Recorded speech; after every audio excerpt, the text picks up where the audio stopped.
EMTV, California, changing lives.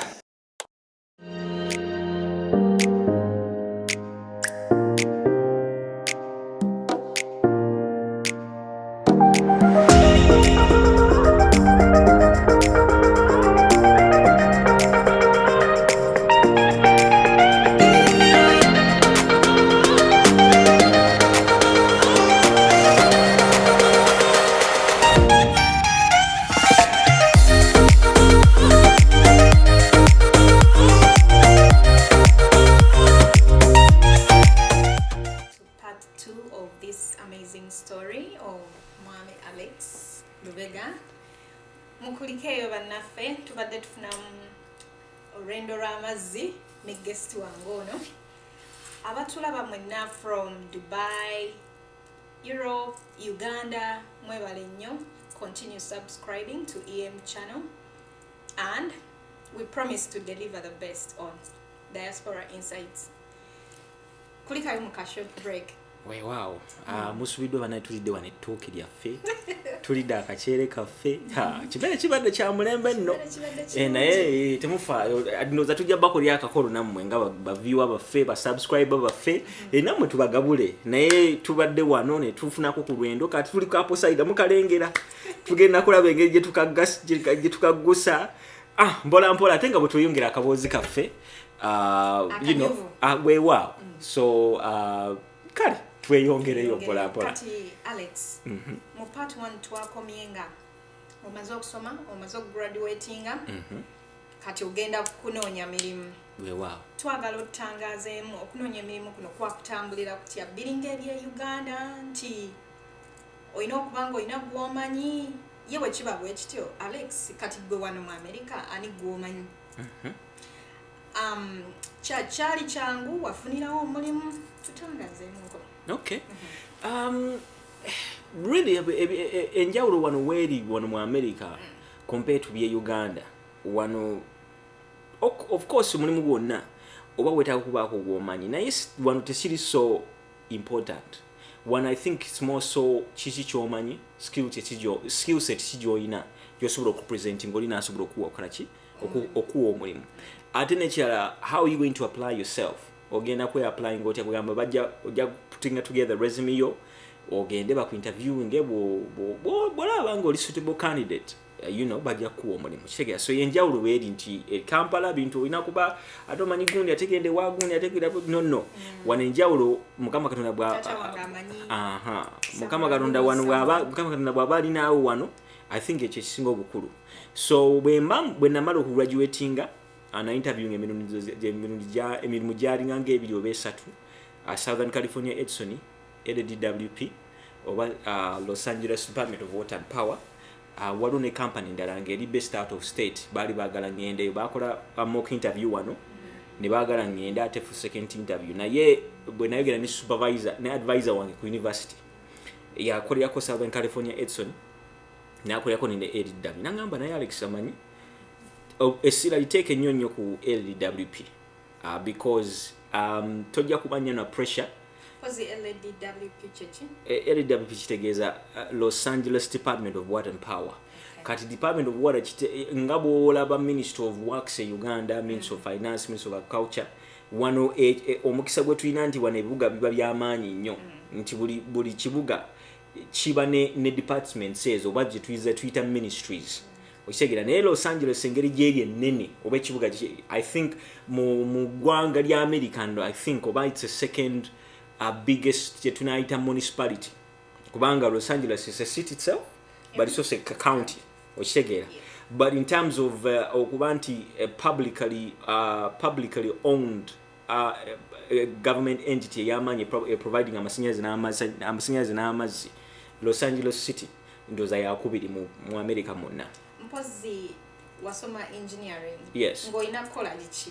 Kakati engineering nasoma electrical engineering nenteekako ne ka diploma mu kubala but nze ndi ku side nye y'amasannyalaze lwakuba kati ate amasannyalaze agaffe ganjawulo kati ate mulimu kye bayita electrician ne engineer kati ba electricians olabana abasinga okubeera nga ba wiremen aba wiring amasannyalaze gano abajja mu bizimbe ne bateeka ne bagira wires ne bakola batya naye ate ba engineer obwato kitadde ku level ndala kati ate engineer ye design akola ebintu bingi designing systems ze bakozesa okutambuza amasannyalaze network grid okisegeera n'agamba nti kati gundi mujja kuyita wano wali walina ogenawo socket bweti wali ogenawo socket bweti bikola bitya nti amasannyalaze gagenda kutambula bwe gati tulina okutambuza amasannyalaze okuva Las Vegas tugaleeta ate LA tugenda gatambuza tutya ku transmission lines ekanawa ino okuditamininga amaanyi ga cables ezo zigenda okutambuza amasannyalaze ogatuuse eno kwegamba bintu bingi kati ebyo mwami gwentudde naye wano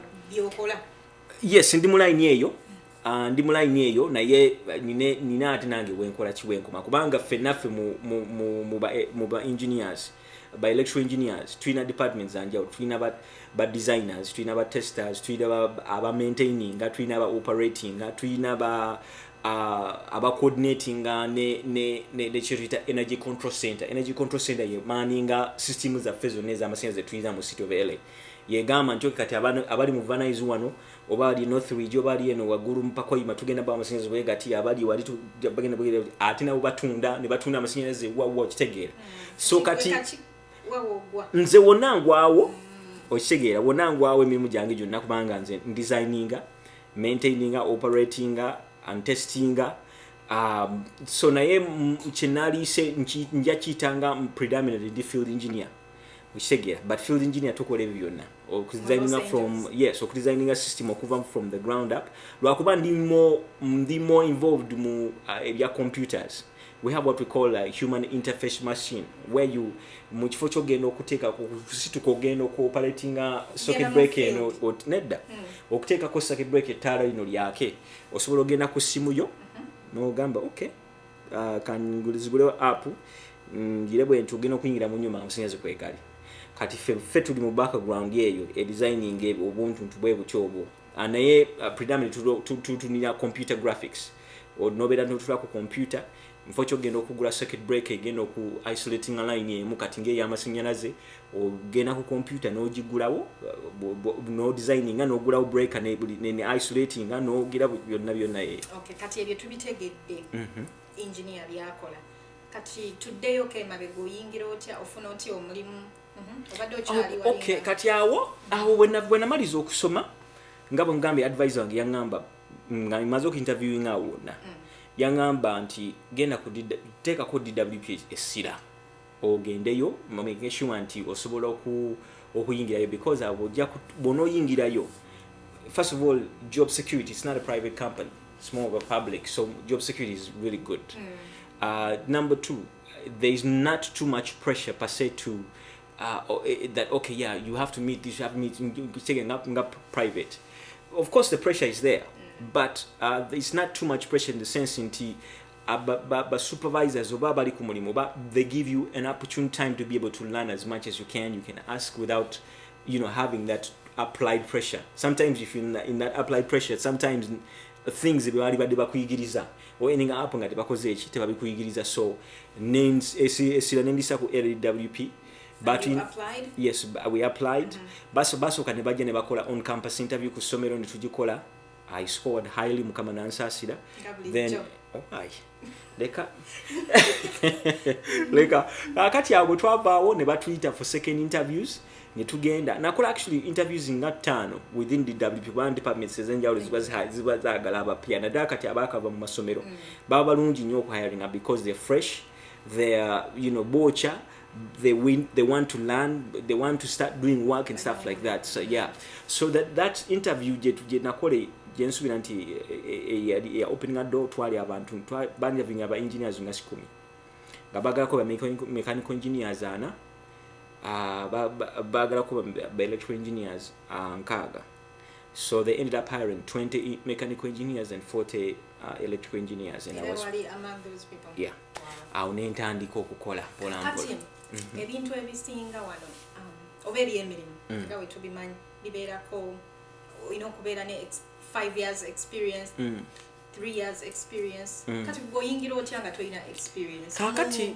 ekyo ekibuuzo ekyo kyoyogedde kikulu nnyo because abantu abasinga bakyobalookinga naye nze njala okuzamu abantu amaanyi naye oba toyina experience tekigaana genda kusaba mulimu ogwo wano nina omusumba wange actually yaŋŋamba nnyo ekintu ekyo n'akiteekako ekisusira n'aŋŋamba Alex the reason why kubanga yali hiring director the reason why tuteekawo qualifications zino automatically okupulinga okusala ku bantu okitegeera okusala ku bantu oli bwalaba nti qualification beetaaga qualification ya myaka 5 experience bikola bitya olina ebyo bwakitunulya bwatyo kikola ki kimujjamu okitegeera kati abali badde ba interviewing abantu nga 10 oba 2 namba ngekafa kuva ku 2 ku 10 okitegeera kati awo 10 baba already 10 bali babe begobye okitegeera so wano mukisa weguli nti qualifications ne bwezibaawo tekigana gena kuteeka application yo okitegeera kubanga nditeekayo nensaba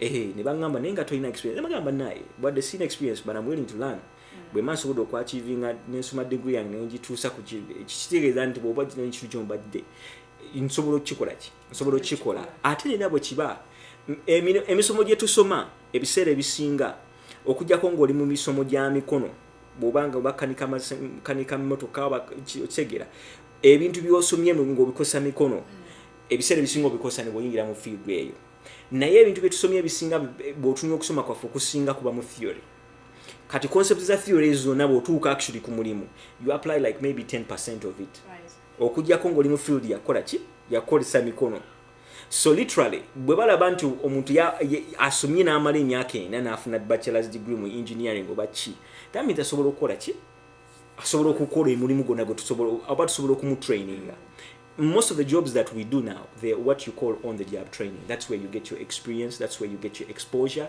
that's where bwokola ki ekintu bw'okikuza n'okigusa n'okituuka ku level gy'okoze eki gy'oyagala naye oba toyina experience yes kati tutuuse mu bakuwadde olimu abo 40 yes 40 bebawadde bakubidde essimu bakuwadde omulimu kyali kitya bannange ogwo omulimu nno gwonna nagusabira because advisor ange bwe yaŋŋamba nanzibirako naŋŋamba naye omanyi concentrating ano teekawo essira neŋŋamba okay ate nze kintu kibayita essaala tukwatagana naye ngusabira weewaawo okitegeera naye nakisabira mukama katonda nampa ekisa nenyingirayo nentandika okukola naye oh my goodness it was jubilation after jubilation I was really super excited kubanga omanyi okuba nti ekintu nga kyoyagala woyagala okuyingira ate omukisa ne gujja n'oyingirawo nali so excited LADWP nyingidde mu kibuga omanyi kitegeeza okolera LADWP okitegeera kyamaanyi kikulu ate naddala kuba kati ngaffe abafirika of course kati tulinayo abafirika abakolayo naye abasinga ba Nigeria ba Ethiopia ba Somali baki sinaba kulabayo mu Uganda kitegeera so nyinza okuba nze asooseyo simanyi kubanga ate ne DWP by the way nene wadde tulina engineering department naye ate tulina ne side ya customer service tulina accounting department tulina human resources tulina baani tulina ne section y'abasawo where we have a health center and we have a full-time hired doctor but nurses je bali bakitegeera bonna so maybe you side tulina yaba na Uganda naye so fast sinabakola ki sinaba so kikulu nnyo gye tuli okubeera pioneer okitegeera kyamukisa ate ne yakiraga nti abantu bonna abalina ebirooto eri gye bali kwegamba ebintu bino bisoboka okitegeera bisobokera ddala ne bwe tuba tuvudde gye tuvudde ne tujja mu America tusobola okukola emirimu gino ekikola egy'amaanyi tusobola okubeera mu zino departments ez'amaanyi oba oli awo tulina okuyingirako mu bifo bino kati ng'ebyabasenators mayor tukompitingako naddala kati abaana bazaaliddwa wano abana-Uganda oba bategeera ebintu bya wano tulina okuyingirako mu bintu bino naffe tubeereko ne representative kati tulina omusomaali I think she's from Minnesota she's from Somalia oba Ethiopia one of the two okitegeera but she's actually a senator okitegeera so why not have a Ugandan senator okitegeera naddala mu California oba mu Boston we have a big community there why not tufunye omunauganda waffe agenda mu tufunye omunauganda waffe olunaku olwasooka kaakati nze omukisa gwe nafuna field gyendimu because it's more of a field tebetaaga kwambala suit era kyenjagala nali muntu w'amasuuti era up to now nkyagambala naye nze omulimu gwenkola tegurequiringa masuuti because oli muntu obeera mu ovulo obeera mu tulina uniform yaffe because tubeera mu electrical hazards. So you have to make sure you mitigate in case something happens or stuff like that to cover yourself. That way, ekintu bwe kyabika tojjibwa so tuba twambadde attire zaffe era ebiseera ebisinga bunsanga mbanyambadde attire yange. So of course gunyumira. I've been doing I love this job and the job has been good to me. Gubadde mulungi gyendi. When did you start working there? I started in 2008 or 2010. Roughly there. Kati tuli mu 10. That means omulimu mulungi. Oh, definitely. Oh yeah. Era kyenkubira abazadde nti banayi temu concentrating nnyo bano kyenda bekisinga bazadde basinkanya wano genda okukola nursing. Ne mwina ne engineering mujaba engineers temukishaninga we sharing abaana bamugenda mwe. By the way, aba engineers abaddugavu batono tuli batono. So abazadde mu sharing ennyo abaana mugundi ate n'ekirala kibayamba nnyo lwa nsonga emu nti yino because by the way ba engineers mu ggwanga lya America nabo batono ng'ogasseeko ba Asians ogasseeko abazungu bonna batono. Kati engineer yenna bw'aba ayagala okubeera engineer kirungi because gwe mulimu ogumu nga tebajja kubeera kusosola bajja kuba ate bakwegomba bakwetaaga because there is a need for engineers. Okisegeera. And that's why you see now predominantly kati ate our Asians they're becoming more they're more engineers that are Asians than any other ethnicity one in America. Alex, yes. Have you had any challenges? Of course, every job comes with these challenges. Kati nga mugambye ba engineers abaduga tuli batono. So environment sometimes a better tense. But you learn to thrive within your environment. You learn to evolve. You learn to grow within whatever challenges are presented. Kati nkera ku macha by saa 11 amzemba nazukusedda ku saa 12 kitundu mandi ku mulimu. Ekirungi kyenina nti nyuka saa nga 10 okitegeera. But adjusting to that kind of life and waking up and having to go to kati nga bwe ngugambye nti 10% ebintu byosomye mu ssomero byokozesa okitegeera. So I literally had to learn everything from scratch. I gained that experience, be trained, and then there's an exam that I had to take because I'm working for the city.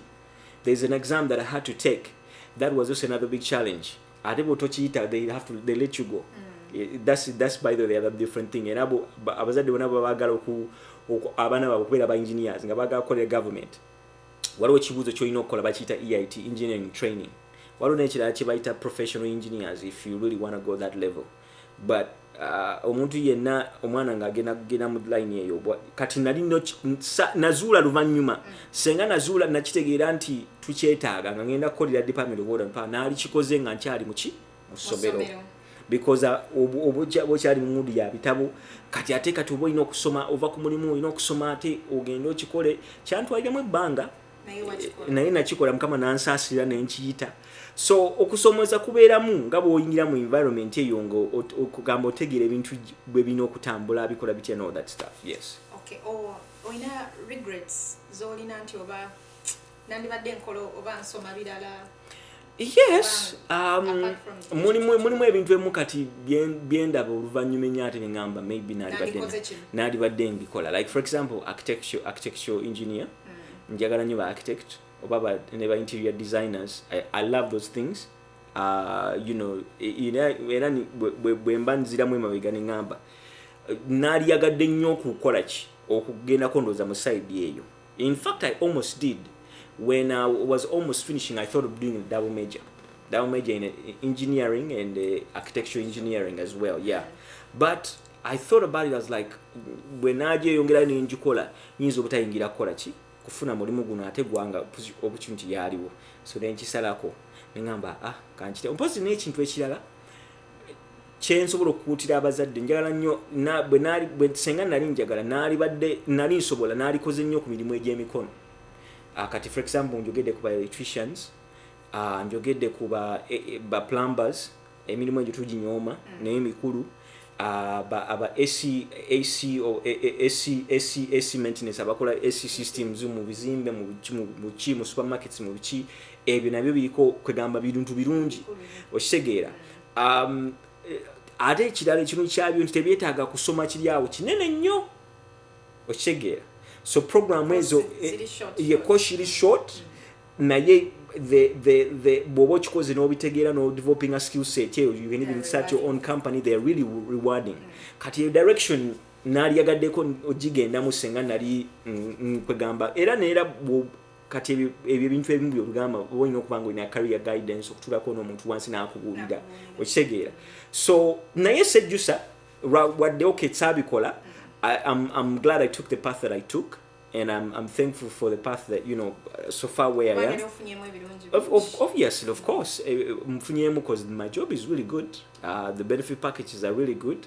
Era kyenkubira abantu bannaye abazadde musindika abaana bagende bakola engineering oba si engineering bagende mu bintu by'emirimu by'emikono kuba nti basobola okukozesa emikono gyabwe for the rest of their lives bajja kusigala nga balina omulimu tewali agenda kujja kubwe sooner or later ebizimbe bijja bisimbibwa okitegeera bagenda kwetaga aba electricians ba plumbers abantu abahandling ezo esizifa sprinkler systems ezo zirunning ebintu kati birongoseemu wano okitegeera ekyo kijja kusigala kyaki ate nazo zeetaaga maintenance kati omuntu abitegeera ebyo byonna oba omuntu agenzeeko mu field eyo ng'ali mu line ey'emikono egy'emirimu gy'emikono tasobola butaba na mulimu okitegeera so yes twogedde ku challenges zofunye ku mulimu guno zoyiseemu twogereko ne ku birungi kubanga I believe in those 10 years zomazeeyo ebirungi bingi byofunye otherwise tewandibaddeyo myaka egyo oli mutuufu era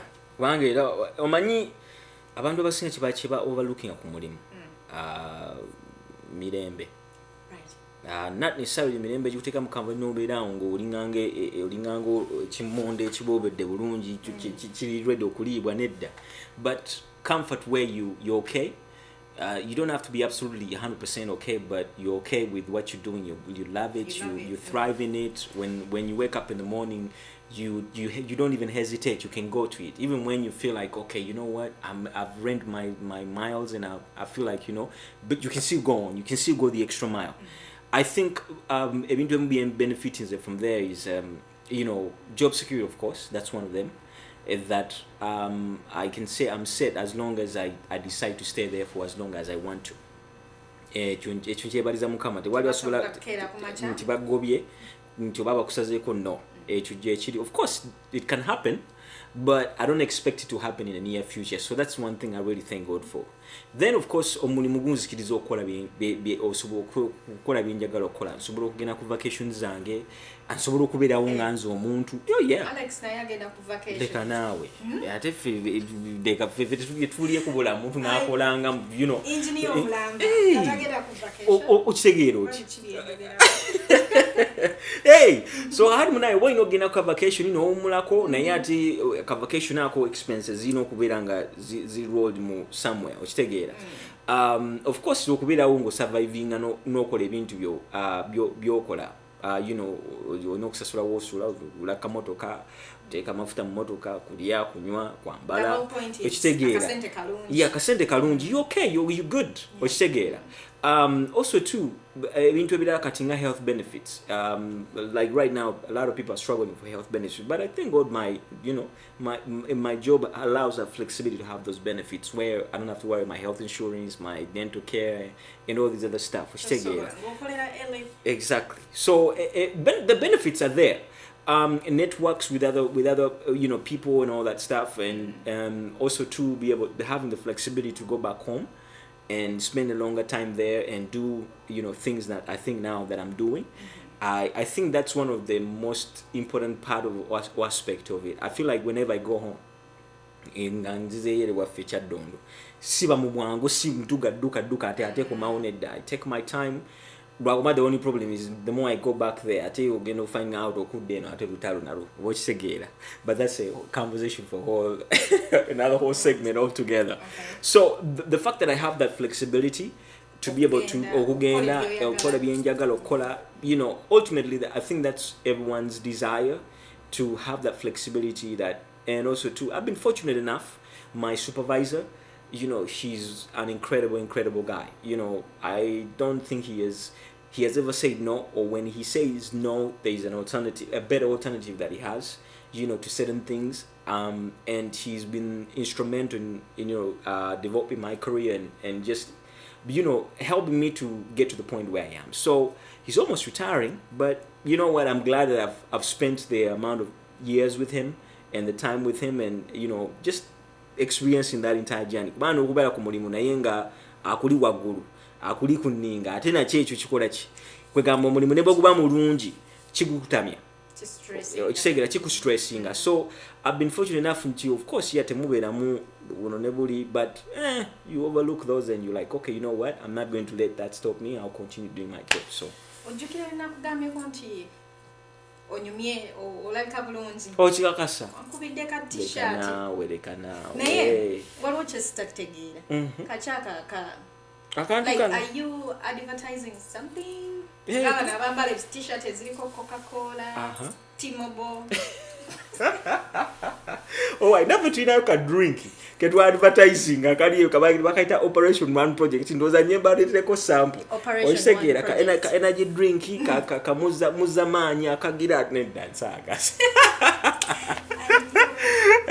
nedda sika energy drink per se, but this is a way to brand our non-profit organization that we started. Wait a minute. Yes. It's a what? A way to brand our non-profit organization that we started.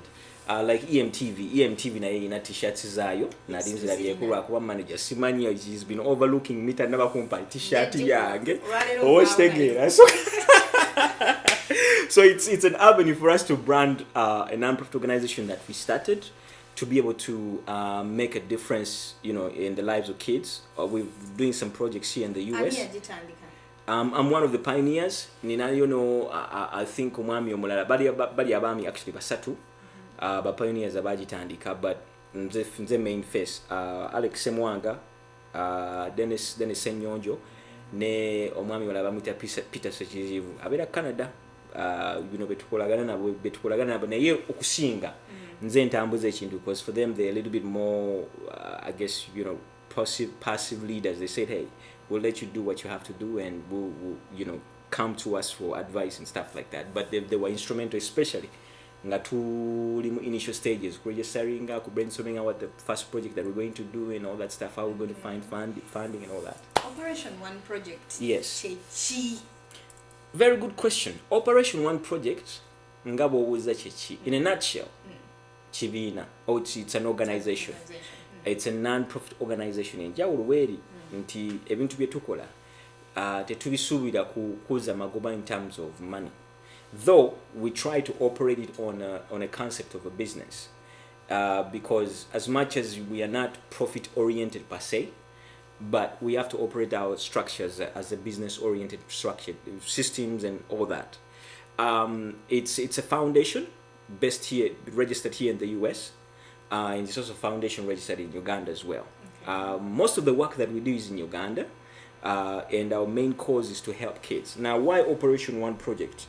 Operation One Project, because you and I, we have that one thing that we can actually do, or we've always wanted to do, to impact somebody else's life, whether be it in sponsorship, whether be it you know, volunteering, whether be it you know, giving back, whether be it simply making a difference. That one thing is where the one operation comes from. So it's basically take one thing at a time in different areas: education, health and medical care, nutrition, empowerment and employment. Why children? Children, of course, because that's the foundation of all human beings, especially in Uganda.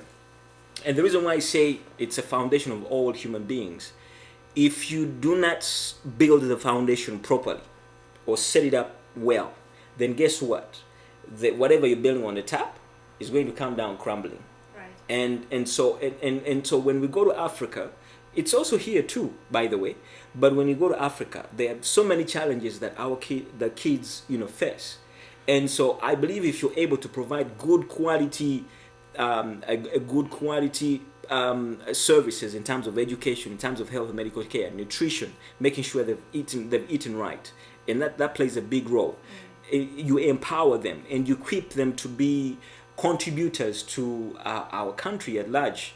Then the outcome of that, of course, is going to be magnificent. But unfortunately, that is not the case for so many kids back there in Uganda. Right. And so you find yourself saying, okay, kati botunuya kati manyi wazaliwa Uganda. Bw'oyingira Uganda n'ova mu bibuga n'otandika okuyingira mu byalo, laba engeri amasomero ge balimu, embeera busano, laba malwaliro, abalala bali miti, okitegeera, tulina structures zetulaba ebintu bwe bityo. Kati omwana omusuubira otya okuva mu environment eyo n'asobola okompitinga n'omwana akuze wano ng'alina computer, ali mu classroom erina SC, ali mu mbeera ennungi, talowooza environment yokka omwana bw'aba asobola okuwaguza n'agivaamu n'asobola okufuuka kyafuuse, oyo aba mwana, okitegeera, emataringa nnyo. So the reason why tugenda mu baana, because bw'oba osobola exposure ennungi n'obakkiriza okuloota ebirooto n'obagamba okay, kati nga Kyagulanyi aspiring kubeera president, okitegeera, ekyo kyokka kiraga omwana ali e Uganda nti nange nsobola, okitegeera. President Barack Obama wano yafuuka president, n'afuuka president waffe wa America, yafuuka omuddugavu yasooka kufuuka president. Ekyo ekyalaga abaana bonna abaddugavu abali wano mu America oba n'eri gye bali nti bannaye kisoboka okufuuka omuntu ow'ensonga, okitegeera. Naye bw'oba tobawadde environment, oba tobawadde foundation etegeerekeka, guess what? Nabo bajja kusigala mu mbeera eyo, bajja kwetuula bwetu. Yakibulaba nti kati waffe tulina obwavu bungi, tulina okufa kungi, tulina endwadde nnyingi, tulina ebizibu bingi, naddala bw'oyingira eri mu byalo, because tukuze, abaana bakuze mu mbeera eyo. Kati okuwaguza n'obeera n'ofuuka ky'ofuuse mu mbeera eyo kiba kizibu. Alex, otuula otya n'okirowoozaako n'ogamba I need to do this, or I have to do this. Weewaawo. Kyava kuki? Ensonga egyo oyogedde nkulu nnyo. I think kiva mu kuva dda nga nkola ebintu bino naye nga sibikola nnyo ku level ate kati gye twakiteekako. Nina mwannyinaze bamuyita Solomon Nambule, tumuyita Mama Pitmoff, alina ekibiina kye yatandika bakiyita Peritier Teenage Mothers Foundation. Bagezaako okuyamba abaana abato, teenage mothers abafuna embuto nga bakyali bato, okitegeera. So they deal with a lot of insecurities, they deal with a lot of being forced out of the household and stuff like that. So she literally abakwata ku mukono n'aba-rehabilitating n'abazengulu n'aba-exposing to skills ez'enjawulo, then from there n'abafulumya ne babeera nga bayingira mu community. So nakola naye nangamba ne Alex, oli muzito nnyo, silowooza nti naasobola okucontaininga mu kino, njagala naawe oloote ekirooto ekikyo. Kani nebuuza ki kyempulira nti njagala okukola, kubanga otuuka kati Mukama mpadde omukisa, mbadde successful mu bya engineering, naye is that where life is going to stop? So wasooka kubeera mu organization yono mukyalo? Yeah, netukola naye n'akulabamu ekinene, nandamu ekina. Yeah, naye nga nanke nnyini nalina ekirooto nga sinaba kuva Uganda. I always had that dream. Era Mukama nsaba sooner or later nja kya competition nga bwe nabeeranga mu environment eyo y'omukyalo. N'ekiro kinalina nga nzimbye nina role gye mplayinza okuzimba community. Waliwo essomero eddungi, waliwo eddwaliro eddungi, waliwo ekkanisa ennungi, waliwo essinzizo ennungi, waliwo ebintu ebiyamba abantu nga tulina community eringa eriko ebisawa by'emipiira kugamba nga abantu bakola bitya. Naye bwe najja mu America, ekirooto ekyo ne kisooka ne kidayinga. Naye ate sooner or later, exactly, nalina okusuuka okweyiya okweteeka kukola ki. But later on, the dream started coming back little by little. Ate when singana Solomon ne tutandika okukola ngamba naye Alex nedda tulaba ate nga ye ne ku level ye gye yateeka ku yiye ate si yaffe kubanga kye yaffe twagisteringira ddala kati it's actually non-profit ku level Uganda national level tusobola okukola ebirimu mu district yonna mu district zonna eze Uganda ate ne wano nawo tusobola okukolawo emirimu so ningamba waliwo ekirooto kye nali nnina ne tutandika ningamba katutandika ekyabaana ne tukola project eyasooka project eyasooka gye twakola eyo yali yakuyamba baana ne scholastic supplies na facingamu challenge nene nnyo mwaka kiguno that was 2016 I think nafunamu challenge nnyo mu project eyo because I expected abantu baffe aba community okutuyamba because yes because that was my first audience okitegeera manyi abantu bange mu community bamanyi mbadde ndi mwana waabwe ngezaako kubayamba bikola bitya naye there was a big challenge there so naye mukama katonda natuyamba ne tukola ki ne tukigusa ne tugikola ne tugitambuza mpola mpola project yasooka nebeera successful with all these problems naye ne tukigusa ne tugikola then from there eyo project eyo ya birthing all the ideas endala zonna zetuzenga ebintu projects zonna zetukoze nga bwe ngambi operation one project nti tukwata project emu mu areas ez'ettaano ez'emisomo ez'obulamu ez'endya ez'okuzaamu abantu amaanyi n'okubateeka ensonga ez'emirimu ne tuzikola yes Alex wangi twogedde ku project eno e Uganda eri registered eri ku national level in our country kati oyingira otya e Uganda ye otandikirawa awaayo emboozi eyo yompanvu naye katusunsulemu ebitonotono bye tusobola okusunsulamu okutandika njijukira era kirungi nnyo abazadde okuba nti balina role gye bapulenga mu baana baabwe badde baba bakuze naye basigala bali involved muzeeyi na reaching out muzeeyi nemugamba nemubutiramu awo kirooto kye twali tulina nagamba omanyi ye waffe Masaka Nzizi ne Lwengo district tulina abantu abaana amasomero awo abeetaaga obuyambi nti katugende tubakuba ebifaananyi tukwate videos tulabe mugamba nnondera amasomero namugamba nnondera amasomero agaali 5 tufune environment amasomero gafaanana tufune abaana tulabe engeri gye tusobola okukola ki okubayamba awo nga mutuufu sijja kulimba ebintu byonna ebikwatagana non-profit organization nga bwe zina okulwaninga bureaucracy bikola bitya nga simanyi naye nga ekirulu kye nali nnina nga nzijala kutandika tutandike tujja be figuring out mpuki mpola mpola kati otuma muzeeyi gwe ng'oli wano oba nawe wali ku ground nange nga ndi eno nakwata emmotoka tulina omwami George Mutabaazi oyo gwe tumanyi omukubi wa Kibooka Lwengo district yapulenga role nene nnyo bambi kubanga muzeeyi amulinaako omukwana mumanyi namukubira essimu namugamba waayi twagala okulaba engeri gyesobola okugira tukoze tutya nagamba nne mugiye tusobola okuyitamu wano tunoonya amasomero abaana ge basobola okuyambibwa so namuzeeyi n'agenda ne bakwata data yenna ne bamutuweereza ne tutandika officially tutandika ne tukola flyers awo ne tukola brochure nina omwami Eric Karungi akola brochures ezo ne flyers natukola flyer yaffe yasooka ya back to school fundraising tutandika nga tusaba abantu $45 nga zigenda kuwa omwana ensawo zigenda kuwa ebitabo zigenda kuwa pencils kalaamu byonna ebyetaagisa tugenda bateeramu engatto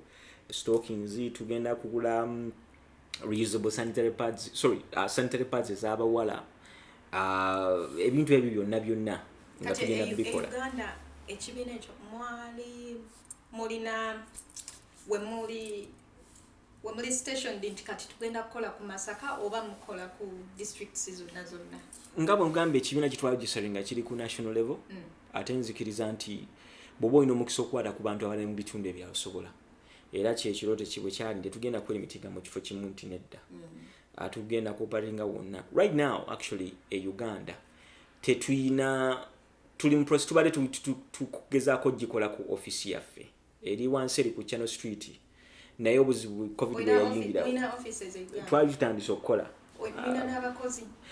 abakozi tubalina naye abakozi abasinga okukola bakola ku volunteer basis So ekibiina tekinaba kutuuka ku level y'amaanyi esasula abantu because of all the things and all that stuff. Tukyali mu establishing structures nga ekibiina kino bwe kitandika.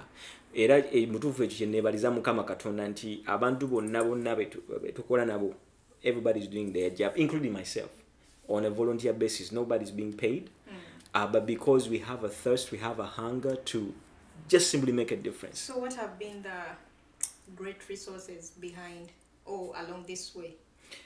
Great resources, definitely. Number one is people. People, and especially those people being resourceful themselves. That is, I think, the main gift I can say to the entire organization. Like, who is now the main big player in Kampala? Her name is called Hope Rosette Kabugu. She has been very instrumental in setting up processes and doing all the stuff, leading the entire team there. And she has been doing everything reaching out and doing a whole lot of work. She's been coordinating so many teams. So that is a big asset. Then the other resource that basically that's very important, because without it you can't be able to do anything, is money. Donations, which comes from donations and people donating and stuff like that. And of course myself too. I'm a big believer of what we are trying to do. I'm a big support of what we're trying to do. So some of the projects I end up funding them myself. So, but those have been some great tools that we've been able to use to be able to drive forward whatever vision or dream or purpose that we have with the organization. Yes. Operation One project is a very big project. Tetusobola gyogerako olwaleero tetugimala. It's a very big thing.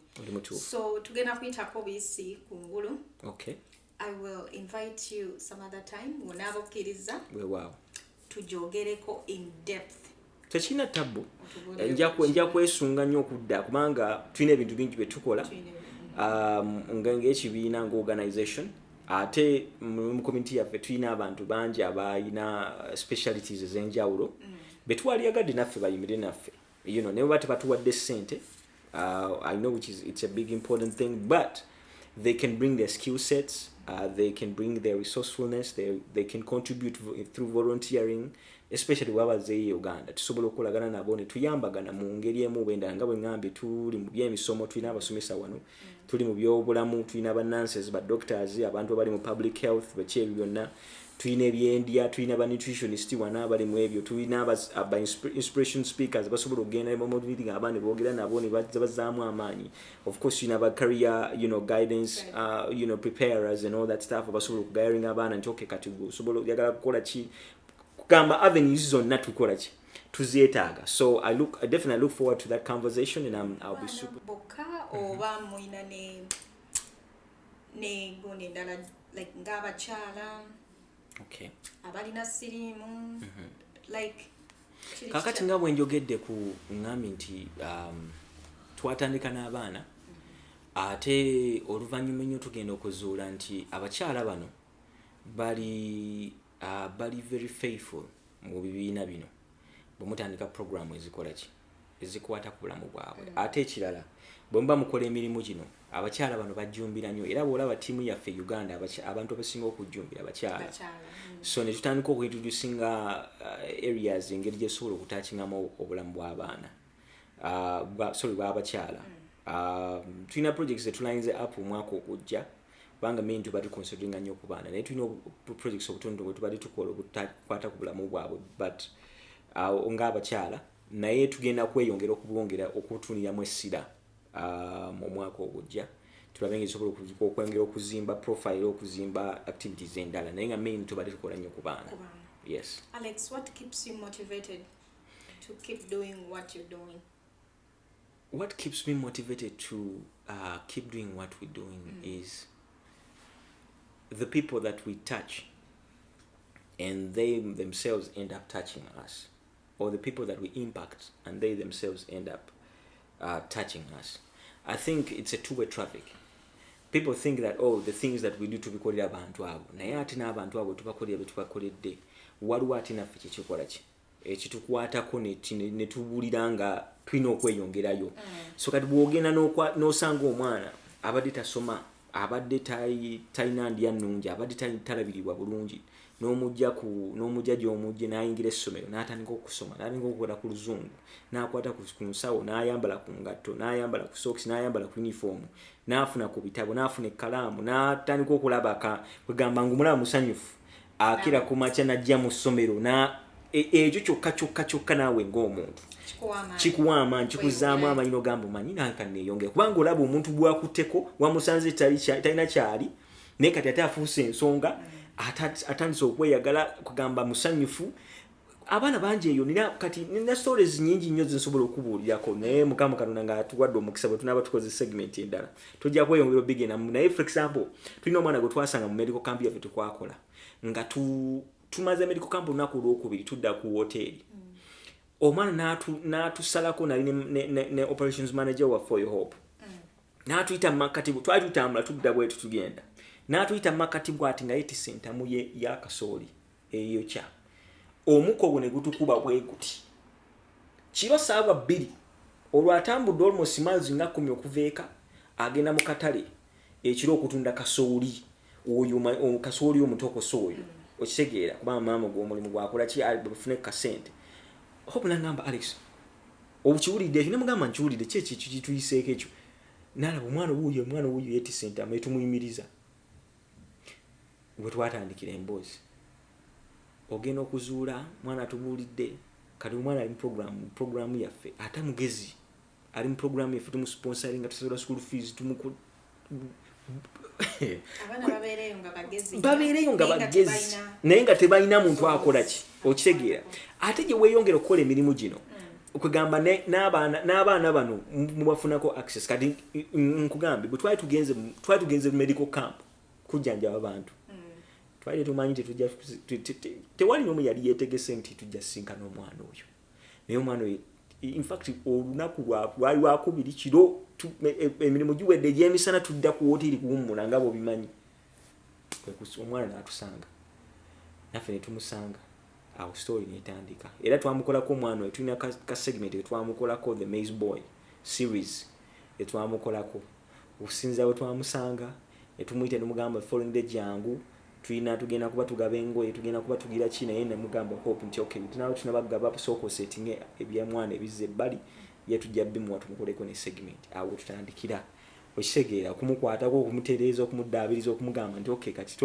toyina kugwa musubi tugenda kukola kisobola okukola n'okutuuka mu environment nga maama omwami yafa omuwala omukulu mu family bamusindika dda agenda akolenga emirimu gy'abakozi kati ekyo etegeera ekyo gye kigguki ebintu ng'ebyo bw'obiyongera obikola n'obitunuulira bikumotivatinga bikuwa amaanyi okola ki okuba nti oweeyongera okukola emirimu gye tukola.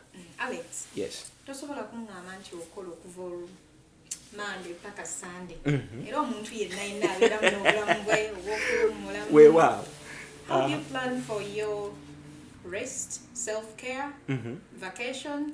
Yes, I mean, byonna byetaagisa because you cannot really draw from an empty cup. You want to draw from a full cup, so that way you can continue serving our people and doing the best that you can. I think now can kola. Banga besides the foundation work and having no more job when you kola. So definitely I go on vacations, relax, enjoy myself, rest. When you're in Uganda, ebisere bisinga mpumula nnyo ku vacation mpumula nnyo nosinga kanoko ne banno bingi genda ko ku beach you know nawo genda ku beach wachi nedda tulina okulya ku masappe ate waliwo wali ekafuba kayita mulungu esaidi wali nga tunaba kutuuka gaba omunyonyawo kalina ekyennyanja ekirungi naye njagala nnyo empuuta nze njagala nnyo empuuta bali empuuta nga bagisiiseeko ne bagiteeka mu nva ne bagikolonga ne bateeka mu baba kayita kabaani oba kaki waliwo ttaamu endala gye bagira ne bagisiika ne bagikola ne bagisiika ne bagitokosa ne bagiteeka mu oba bakoze kamonde oba matooke ne bagireeta nga mmere yeeyo ne bagiteekako olusaniyo ne musooka ne mwesootinga so ebintu ebyo bwe bityo nze binsanyula nnyo. Of course, no singa kano ne mukwano jo ne mujja ku mmere ne mukuba ku mboozi ne munyumya ebyo nabyo bikola bikuyamba nnyo okitegeera no distressing, better refresh, no kuma watengo batteries zicharges and olumba lubuto. So along the way, Jovudde buli kimu, do you have any people who have been influential in your life? Of course, there are so many people that have been influential, but I think number one kitandika ni Mukama Katonda. Kubanga buli kirooto kyonna gye oyo nambeemu gye kisibuka. Then of course bazadde bange mama ne taata, they played a big role. I think without them I don't know, because they've been big movers. Of course some things Nankeni have taken a big step of faith and stepped into them, but they've been very instrumental in directing and leading the way. And then there are so many advocates. Kati masomero gye nsomedde, they were Rugazi Nadali Rugazi Hajabibo yali very instrumental. Mr. Wino, in fact Mr. Wino ni ku Facebook page yange is my friend Oshegera. They were very instrumental in not just that, but they were also patient too. They were patient too because the fact that I was stubborn. They were patient in terms of, just being patient and standing with me and saying, okay, we'll put up with everything. And then also too, when Nari Echiburi, there was, actually, may God rest his soul, Yafude Jews, Mr. Tugume. He was very instrumental in structuring us. And then one on African Americans of America plays a big role. And also just to provide career guidance. They've been there and just to support and stand with me in directing. And then also too, I've had a few instrumental people like Reverend Joy Magala has been very instrumental. Pastor Bishop Robert Kayonga has been very instrumental. Pastor Robin Akayonga has also been very instrumental. Basically the list is endless.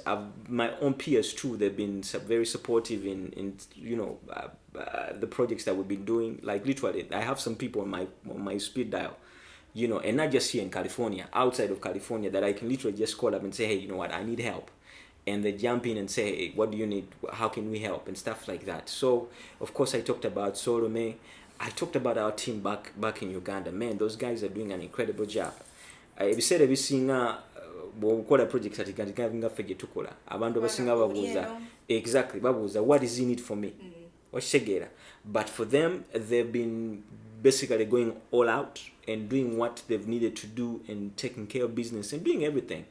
And that has been really a big platform in establishing our organization and making it the way it is. So, yeah. So, any advice you would give to someone who would like to pursue your career? Absolutely. I guess the number one advice that I can say, especially for the young people that are out there, number one, put God first. That's critical. Without God in your life, you cannot be able to make it.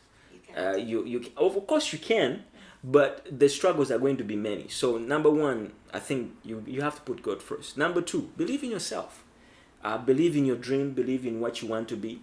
And don't just look at the USA saying that, oh yeah, Badibula, yeah, Badimu America, they're going. No, look at our opportunities that are there within Uganda, within Africa at large. There's so many. Okay, there's so many opportunities there. We recently started on working on a project, and I hope I will be able to elaborate on that next time around when we come. So people that are there, you have to be hopeful. That's all I can say. The number one weapon that anybody has in their life is having hope. Without hope, then everything else is like, okay, you just kind of go, and then discipline, being committed, having a vision and sticking to it, having a purpose, understanding that you are created on this earth, not just to roam around for the sake of surviving, but there is a purpose, there is a reason why you are created, you mean something, you are special, and believing in yourself and then being able to apply those things one at a time. The perfect example right now is a cheerleader for us, and who is a real life hero is Robert Chagulan. Seeing him from the ghetto, and then him rising up and having the audacity to stand for the presidency of Uganda with all the different challenges that he has faced so far and all that stuff. I mean, that's a great testament. Okay? So if he can do it, if I can do it, if others have done it, then all the young people that are watching, even the people that are grown up, it's not all doom and gloom. It's not the end of the story. There's still a great story ahead of you. You just have to believe in yourself. You just have to apply some faith and then start implementing slowly by slowly. We have a saying that Rome was never built in one day. That's true. Whatever you want, it's not going to happen overnight. But if you start on it, you start working on it little by little. Like us, we didn't have any money when we started our foundation. We just said, you know what, we want to start working. We just want to start. And we never gave up. Even with all the challenges that we've had a lot of challenges, to be honest. And, you know, like I said, when we come back, we'll be talking about them. But, you know, just sticking to your guts and saying, okay, you know what, I'm going to pursue this thing aggressively. I'm going to do the best that I can. I'm going to apply myself. I'm going to be disciplined. I'm going to, you know, seek God first. I'm going to seek out mentors. I'm going to seek out people that can understand too. By the way, that's a very valuable thing. The journey where you want to go, somebody has already been there. Yeah. So it's important to reach out to them. Find mentorship. Reach out to them. These people are willing to make themselves available. Sometimes they may want their services to be paid for, but then there are others that will say, you know what, I'll make time for you. I'll help you. I'll guide you. I'll lead you such that you can be the person that you want to be, or such that your dream of your vision can be realized. So those are a little bit of where do you pointers. See yourself in 5 years? 5 years? To be honest with you, I see our foundation really strong, and us being able to take on more work. By then, my hope is we'll have even a labor force that is fully paid, because you can't go on forever with just having volunteers. You need specialized people. You need skilled people. Yeah. So I see ourselves, you know, doing bigger even and greater things that we've done so far. We see ourselves, hopefully, you know, having a school already, because we've already started working on some of those things. Those are things that I don't want to go get into, you know. But there's a lot that we have in store, and we are really excited. I'm just also seeing myself just continuing to do more work, and doing a big difference in people's lives. Operation One yes. project in terms of finance, yes, moral support, anything. Okay. So if they can go on social media, social media platforms, Instagram, Twitter, Facebook, Operation One Project Foundation or Operation One Project. We also have a website. People can actually go to our website, operationoneproject.org. One is spelled out, one which is spelled out, so you literally go to operationoneproject.org. To our website, abantu kubasobola okugenda ne ba checking out some of our information, and also to support, send out messages and, you know, donations and all that stuff. Like I said, everything is registered, so whatever people donate, it's tax deductible at the end of the year. We can make that happen. But not only, we're not looking at donations as well. If they can reach out to us saying that there are some services they can offer to, we are more than willing to work with them and just continue doing the best that we can to make a difference in people's lives. Yes. Okay, Mommy Alex, thank you so much for coming. It's been a great sit down. Okunyumya muko nawe. Emboozi yaffe badde nnungi nnyo. Episode yaffe y'olwaleero. Kansubire mufunyemu ekyokuyiga kingi. Do not give up. Mujja kumalako. Mwami Alex. Wanji. Sibula kuba tulaba abali eyo. Weewaawo abatulaba mwenna. Balabi baffe abalungi basubscribers baffe aba EMTV twagala okubeebaza bannaye, tweyanza nnyo tweyanze kansubire betwogedde mulina kimuyizeemu oba mulina kimupiikinzeemu ne bw'oba omu bw'ati ng'olina ky'oggyemu ekisobola okwongera ku bulamu bwe, kisobola okuzimba ate tukulaga nti kisoboka. Bwe tuba tusobola okuva nti tuvudde e Uganda ne tujja mu mawanga gano ne tukola ebintu bye tukola, nammwe kenni musobola okubeerako ebintu bye mukola. Oba muli Uganda, oba muli wa America, oba muli Dubai, oba muli Sweden, oba muli Norway, bonna gye muli. Twagala okweyongera okubabuza, yisa message, yisa ekigambo, yita mikwano gyo, yita baganda bo, yita bannyinaze, yita bonna b'omanyi, basubscribing echannel kubanga tulina segments nyingi nnyo ezigenze maaso ezizze sinze nzekka. Neyanza ge Mukama Katonda ayongera okubanjagalira, ate tusingane mu program endala nga tweyongera okulambulula emirimu gye tukola mu Operation One Project Foundation abankuumire neyanziza. Tweyanza nnyo tweyanze. Program yaffe ennungi bwetu bwetambudde nga mweyongera okusubscribinga okutulaba, sending your messages, criticisms, byonna tubyaniriza with good measure. Ciao. EMTV, California, changing lives.